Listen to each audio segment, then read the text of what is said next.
Hello, hello. This is Global Economics Talk, and I am your host, Kyle Kinsler. Today, we have a very special subject. We're talking about how Vladimir Putin is destroying Russia's economy, or more accurately, how Vladimir Putin's war of aggression against Ukraine is destroying the economy. Today, I have with me two very special guests. One's Andrew Lacrosse. He comes to us from Whitewater, Wisconsin. The other, Colin Neitzel, coming to us from Portage, Wisconsin. Andrew, why don't you start off? Tell us what you major, why you're interested in this topic. Hi, I'm Andrew. I'm a marketing major at UW Whitewater, and I'm interested in this just because I'm going to be taking economics next semester, so why not get a head start? All right. I'm Colin Neitzel. I am present, and I'm also a nursing major. This is important to me because it's world economics, it affects everything, and I don't like inflation.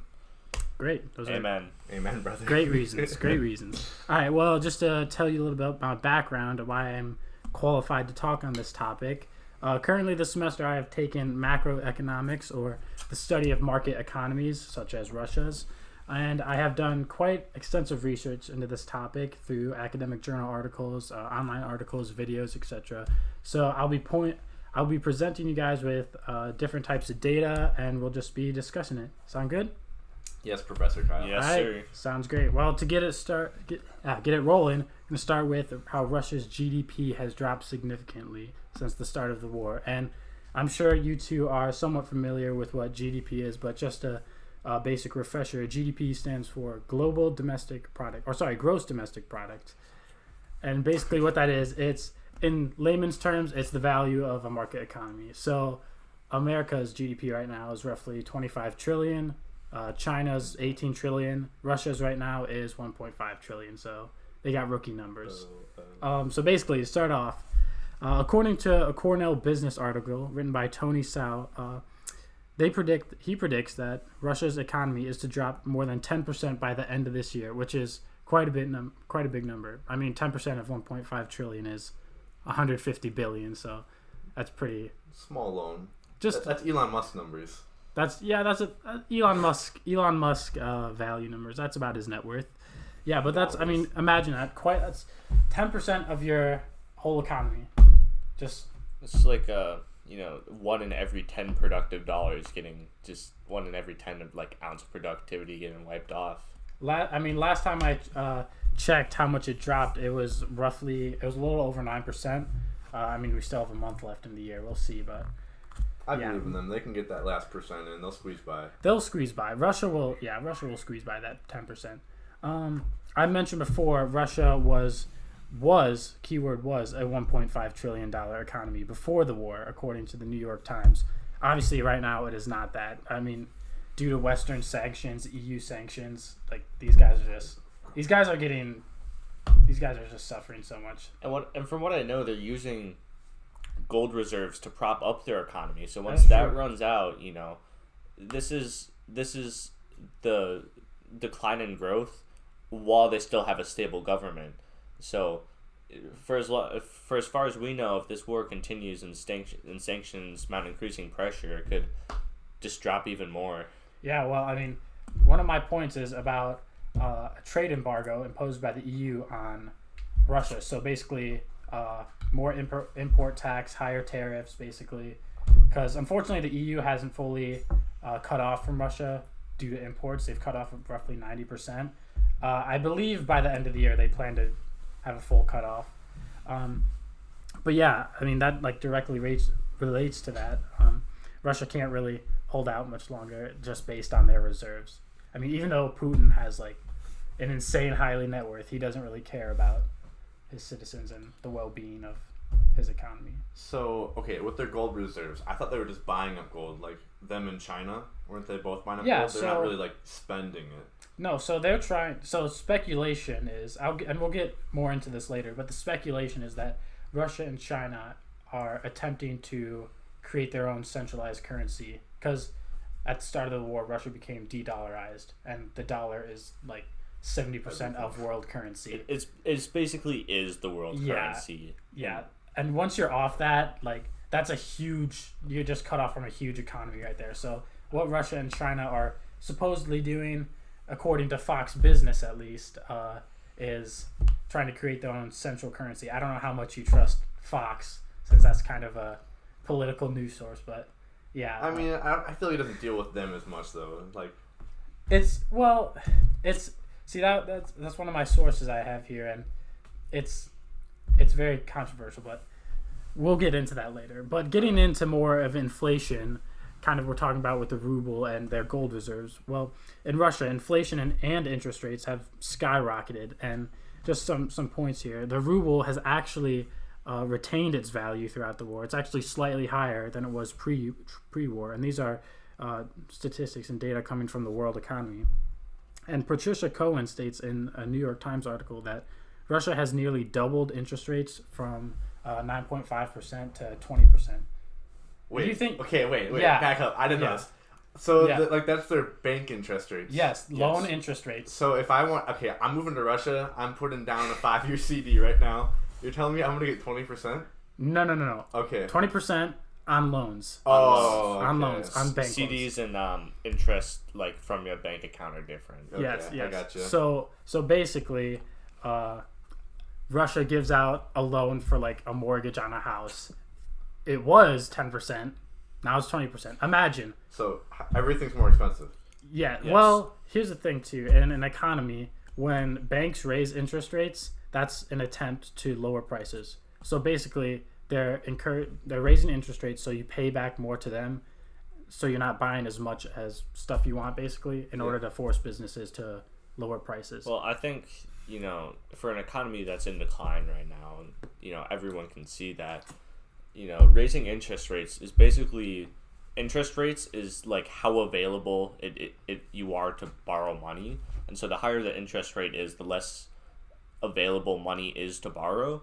And so this has like wide-ranging consequences. That's why for years here we had such low interest rates in the United States, is because the more capital you have available, it helps businesses be able to take riskier loans, or like it opens stuff that wouldn't otherwise be able to if the interest rates were higher. And so you see just this, a 20% interest rate. That's insane. Imagine if your student loans were 20%, you would die. You would die. By the time you're out of college, It's just over. it'd be So crazy. what business can open anything right now? You Yeah. can't take a 20% Exactly. loan and expect to pay that off. Well, think about this: businesses in Russia, if they're based off a lot of their production is based off Western technology or Western software, they're going out of business. They have no connection. Russia has absolutely no connection to the West anymore whatsoever. Well, and they're biding their time, because if they're using machinery that was made in the West, they're not Exactly. going to have replacement parts Exactly. eventually. But it's not. The important thing here is it's a slow decline. We don't. The immediate effects aren't apparent because the ruble is still the same price. Maybe you could argue that the government is propping up the price of the ruble, because we've seen other countries prop up the price of their currency. I can think of Sri Lanka notably, but what happened there was the government was propping up the currency, but they had some terrible economic management, and then the currency just free-falled, and now they can't even import anything because they don't have any U.S. dollars. But that doesn't apply to Russia because they can't even trade in U.S. dollars anyways. Well, see, in a market economy like Russia's too, the government, not exactly the government. I don't know exactly how the Central Bank of Russia works in correlation with their government, but the central bank can spend money into existence. Basically, they issue money to the government, and the government gives them bonds as debt until it's paid back. That creates inflation. Exactly, that creates inflation, and that's why in Russia, according to the New York Times, actually, as of July, the inflation rate was 15%. That's just crazy. So do you think, as a result of the rates and everything going up, everything costing more, do you think there's going to be a higher workforce, more people are actually working in Russia right now, or? Oh no! More people are leaving. People are out of jobs. Millions of people have left the country. Not only that, so many businesses have gone out, just gone under, because not only these high inflation rates, but also these skyrocketing interest rates. Businesses can't afford to expand or even produce anymore because no one's buying. Well, 'cause think about this.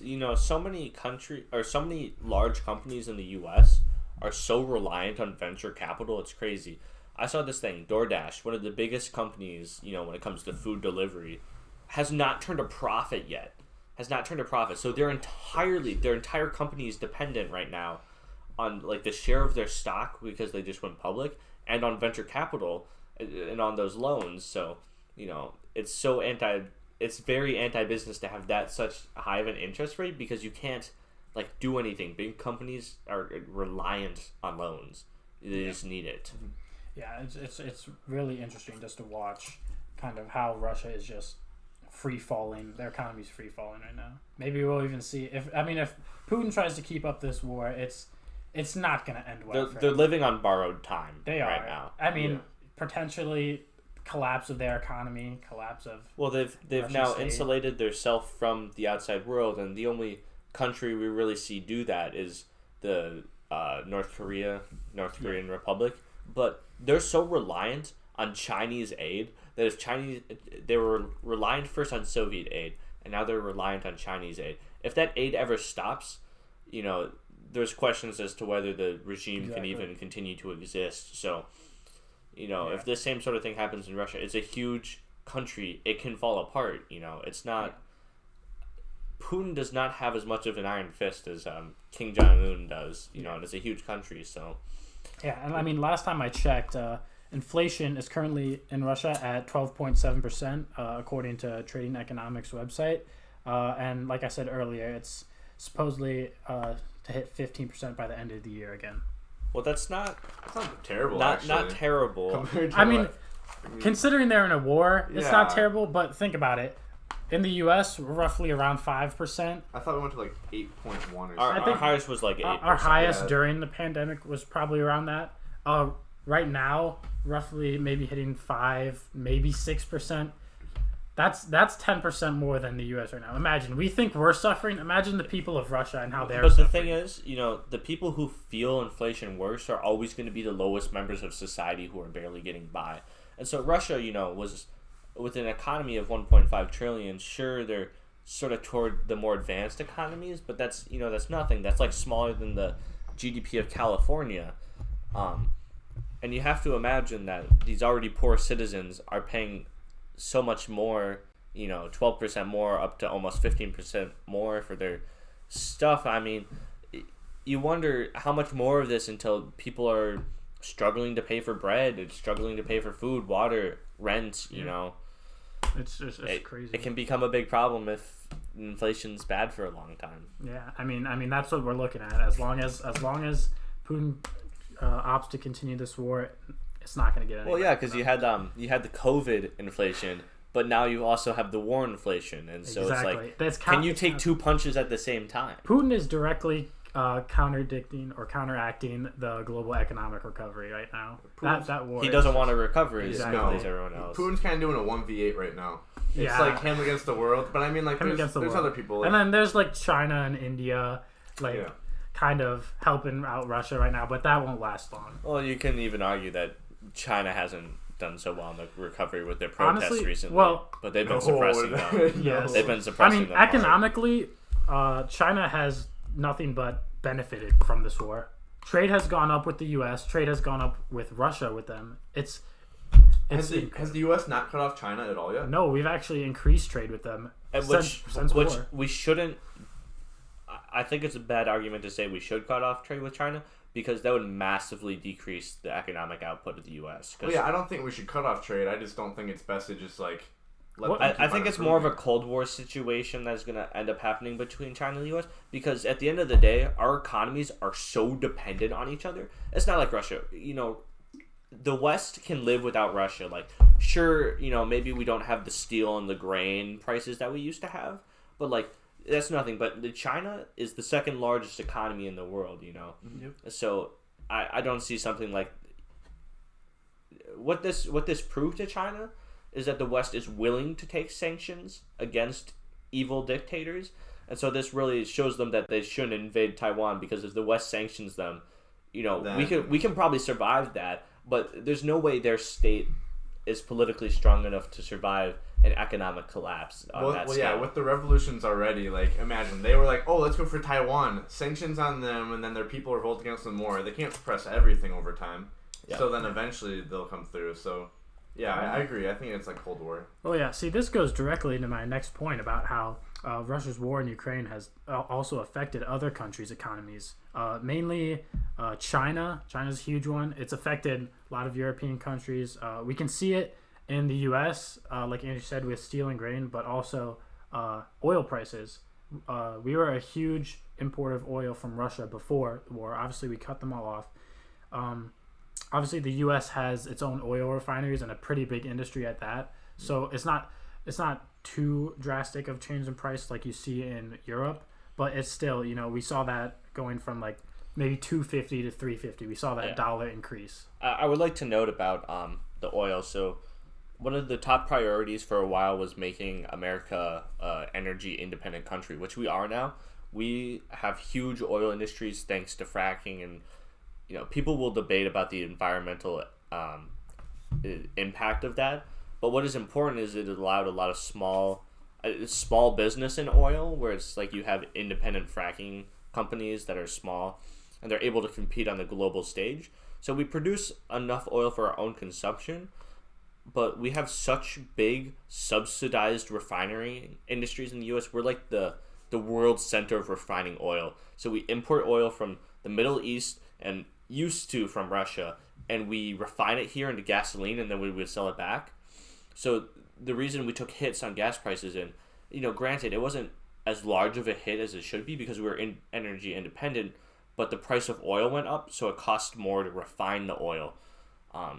But we have enough oil for ourselves. It's just the cost would go up if it's less cheap. I just wanted to add that. Yeah, it's quite interesting too, is because not only oil did we import from Russia, but we imported quite a few other things. But if you look at the data from the U.S. Census Bureau, the first 2 quarters of this year were actually in a recession. Our GDP was declining about by 0.2% the first 2 quarters of this year, and that was when the war started. It started in February of this year, and so those first 6 months, first 5 to 6 months of the war, we see us going from increase in our economy back to a decrease, just because all those Western sanctions, just because we're cutting off from that huge other economy that we're importing from. And I actually have a video clip here for you guys to watch. It's about how China and India are actually benefiting from discounted Russian oil prices, and how actually Russia has been selling a lot more oil recently than in past years. After the West announced sanctions, an unprecedented amount of Russian oil has been heading to China, India, and other countries that have ramped up purchases at a discounted price. For Russia, that means more revenue than ever before, as much as $20 billion in average monthly oil sales this year compared to $14.6 billion last year. So here's how Russia's economy is getting help from oil trade with China and India. Before the war, the European Union was the largest consumer of Russian crude, spending the equivalent of more than $48 billion on it last year. A ban on almost 90% of all Russian oil imports by the end of the year. As the EU scales down purchases, other countries have negotiated deals to buy from Russia. This map shows some routes that Russian oil travels on board tankers like the SCF Primorye to the Middle East and Asia. Because of the reluctance of the EU and other buyers to take Russian oil, it's selling at a discount. So that was from the Wall Street Journal. And like it was mentioning, Russian oil is selling at a huge discounted price right now. So other countries like China, India, some from the Middle East are taking advantage of that. It's not necessarily just because they side with Russia. I mean, think about it. I mean, if you were in their situation, wouldn't you want to take advantage of that? Free oil. Well, yeah, and these are less economically developed countries. I mean, exactly. China obviously isn't, but they don't have the level of wealth of the U.S. because we have about a third of the population that they have. So for them, this is just, it makes economically, it makes sense. Exactly, and I mean, it's a smart move on their play, but it also kind of tampers with relations with the U.S. Kind of, it's a bad image in our eyes. It's like, they're getting all this cheap oil that we can't have anymore, and the U.S. loves their oil. They're propping up the war. They're allowing Putin to be able to afford his war, which is not a good thing. Exactly. Yeah, that changed from $14 billion a month to $20 billion a month in oil sales. That's $6 billion to shoot Ukrainians. That's true. Yeah, it's. I mean, it's I can't blame them for buying the oil though, because think about it. You're trying to support your own country. Even if I'm not siding with Russia, even though it's ethically wrong and some Ukrainians are going to die because of it, I'd probably bring my country first over theirs. And these are countries that probably don't even care about European affairs, and Yeah. To be fair, these countries aren't free like the West, so they don't care that an authoritarian state is invading a democracy. Yeah. But us, other democracies, obviously we care about a democracy getting invaded for largely no reason other than a power play. Yeah, I mean, you can't blame them. I agree. You can't really blame them for like supporting their own economy, but you can kind of point at them and say, you can point fingers. Hey, you're increasing dealings with Russia during their their time of aggression, and back to that speculation of them creating their centralized currency with Russia. China has actually, according to Fox Business, has increased purchasing gold reserves. As in last month, I believe they bought over 80 tons worth of gold, and that's double what they normally purchase. So that's kind of like, why would you be doing that? That's why the speculation is there. Like, are these two collaborating to kind of create that centralized currency? And if so, when are we going to see it? What's going to happen? Here's what I say. I believe that at most they can offer some competition to the U.S. dollar, but the U.S. has this great system, right, where we have our own gold reserve, obviously, but within our gold reserves, we hold the gold reserves of other countries because we're like, hey, you don't have to protect it. We'll protect it, and we'll keep track of it, and we'll hold on to it for you. But it's that idea of like, we have to have an alliance with you, or you have to be cordial to us. And really, like you said, the U.S. Controls like 70% of dealings are done in the U.S. dollar. How do you even begin to compete with that? How do you even start? I don't get it. You know. And it's interesting you bring that up, because as of right now, so far in this year, according to The Economist and the International Economics and Economic Policy Forum, so far a little less than 50% of dealings this year have been made in the dollar, and a little more than 30% have been made in the euro. So you already have two huge centralized, two super currencies that are dominating the world right now, and Russia and China just think they can bring up their own currency. It's not going to work. Here's the thing. I haven't done too much study of currency ever in my life, but there's one thing I know: fiat currencies, so the currencies you print. The one thing that matters most is trust. Okay, and I heard this thing once. It was like, why don't I believe in crypto? Well, because the dollar is backed by an army and nuclear weapons, okay? So the trust is super important. Like, we trust our government, we trust our army to protect this currency. Well, if you have a competing currency with China and Russia, you would have to place your trust in their governments and their armies. And tell me if a single free country in the world is going to place their trust in China. I don't believe it. Yeah. I mean, just to move on a bit, Ukraine has really suffered the most, obviously, through this war. I mean, according to the EU economic policy, total damages so far, structural damages, that is, equate to 62.6 billion. That's just insane. And it's forced basically 30% of the Ukrainian economy to stop working. It's just 30% of their just GDP.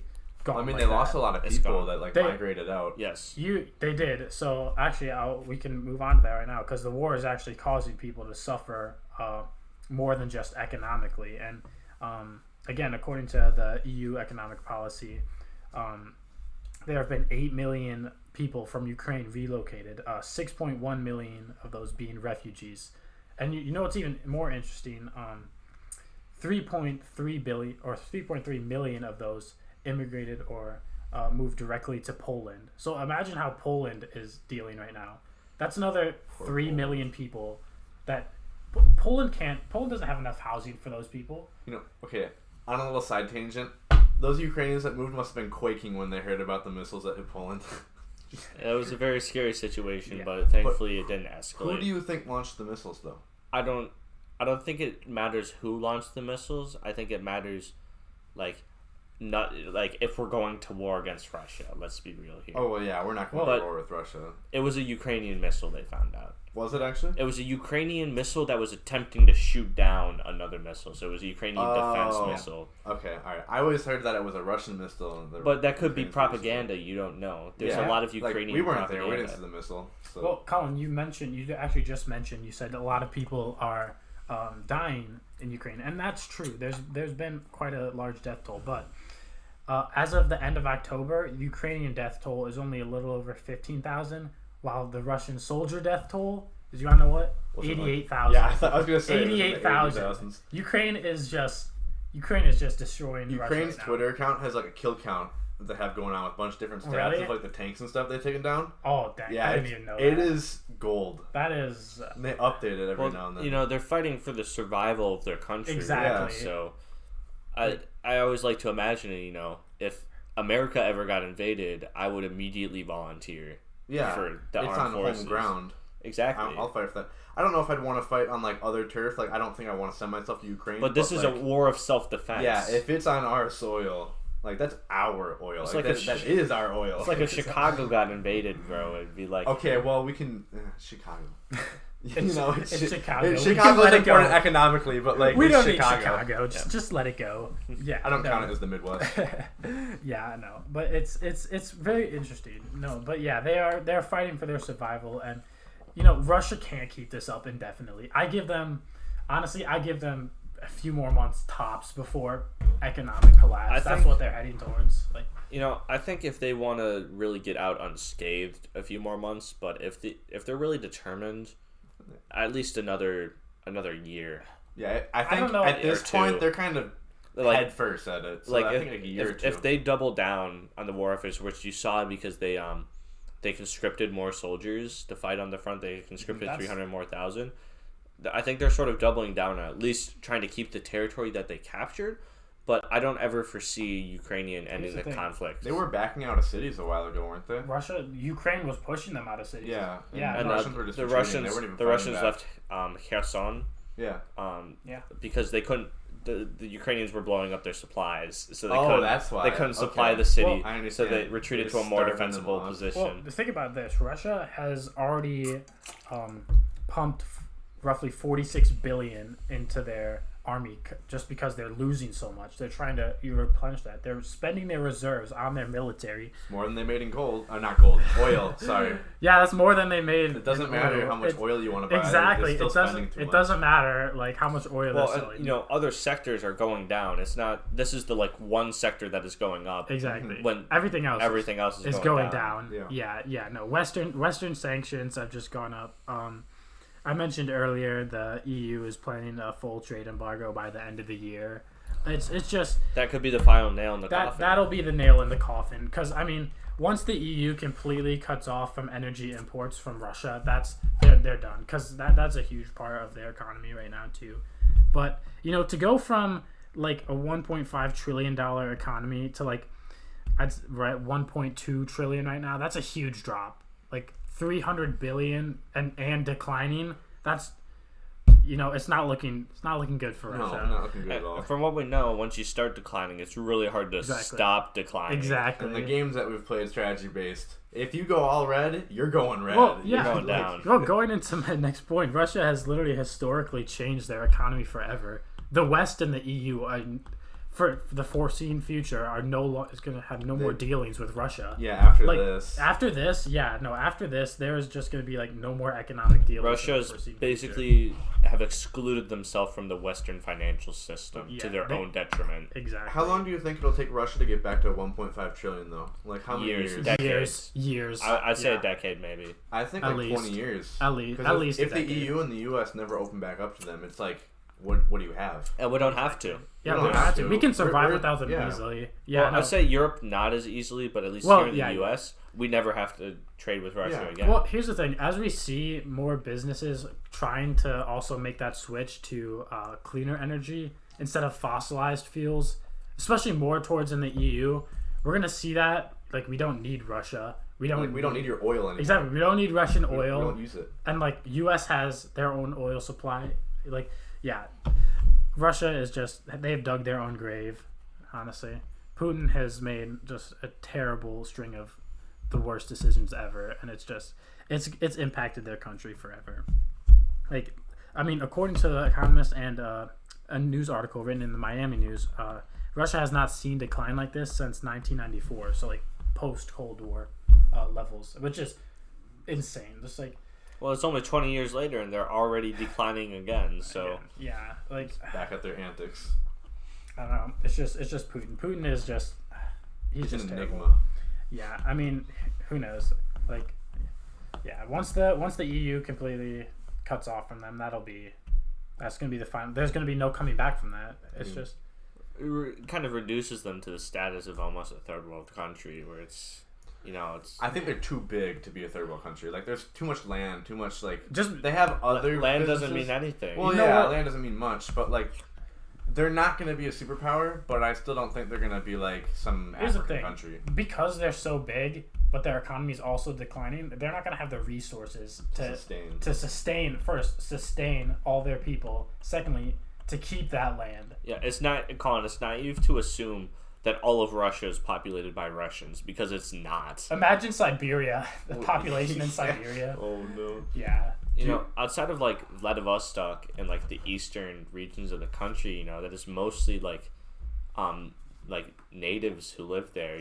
Russia invaded that land and incorporated it to itself. It's not natively Russian. The Russia we think of is by like St. Petersburg and Moscow along the Ural Mountains. Germany, So who knows if they hang on to all of that.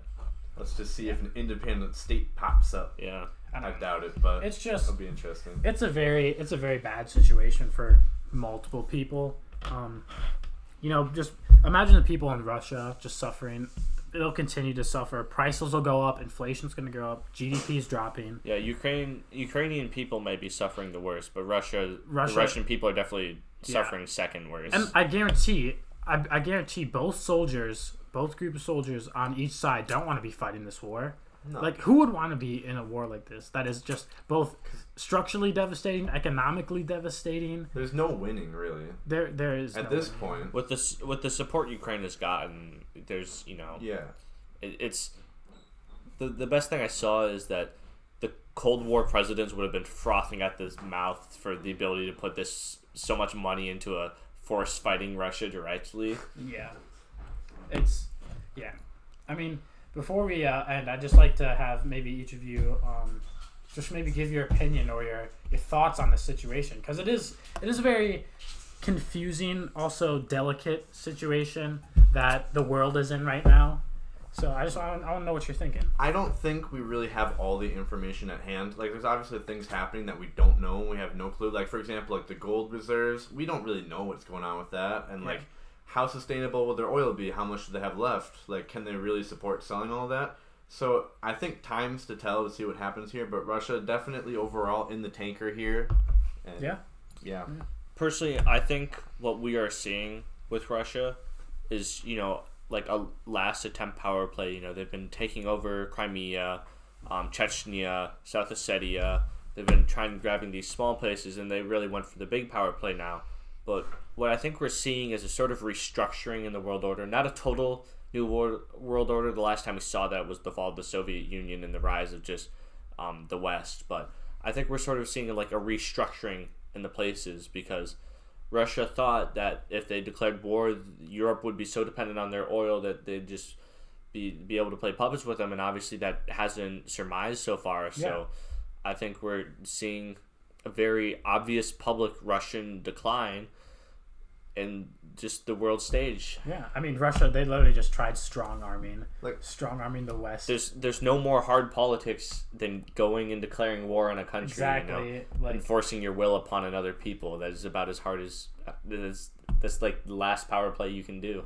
Yeah. I would argue that this is kind of like the signal of like a new era for the world. Like, you can't just like check around and find. Sorry, you can't just go out. You can't just be like, you're mine now anymore, because like there's too much like democracy in the world for that to even become close to happen. Like, I'm sure maybe in like, I don't know, 1800s, before that, Britain's out here like colonizing stuff like there's no tomorrow. Well, obviously, point being, You can't do that stuff anymore. It's just you can't. I think it establishes a precedent now that, you know, the U.S. and the West are hopefully going to support the other free states of the world against wars of aggression, you know. And especially, you know, this is showing Europe that while Ukraine wasn't in NATO, so we're not obliged to defend them, and we shouldn't, because that would drag us into a war with the largest nuclear power, because we're second in the number of nukes. That's too dangerous. But it shows that we're willing to give billions of dollars over to help them fight their war, and we are supporting them, and we're giving them information and weapons and guns, and it shows that we are committed to the free world, you know. Yeah. Well, I think the U.S. and European Union has just done perfectly with their plan. I mean, you're right. If we tried to defend them, it wouldn't really go well for either side. There's really not much more the U.S. and the EU can do other than provide aid and do their best to help the people of Ukraine. It seems the Ukrainian people have a will to fight, and what they needed was weapons. Yeah. And so we provided the weapons for them, and hopefully we will continue providing weapons. I don't see why we wouldn't. We're providing less now. The deals are getting smaller and smaller, but it's because Russia isn't as posing as much as they were before. I think we should continue to support them. Yeah. And I think that's all we really can do, as long as the war doesn't get escalated. Yeah, I mean, who knows? Putin is a crazy dude. Who knows what he'll go to get what he wants. But hopefully he's not in charge of the nukes. Yeah, hopefully not. Hopefully his high military offers will just be like, no, sir. But like the Cold War. Yeah, I mean, we're reaching the end of our time, so I'd just like to thank you guys for joining me on this first ever segment of Global Economics Talk. Skala Neitzel, Angelo Krosstad. See you guys. Join me. I'd also like to quickly thank whoever's listening for joining in on the first segment. And like I said, this is Global Economics Talk. I'm Kyle Kinsler, and I am signing off.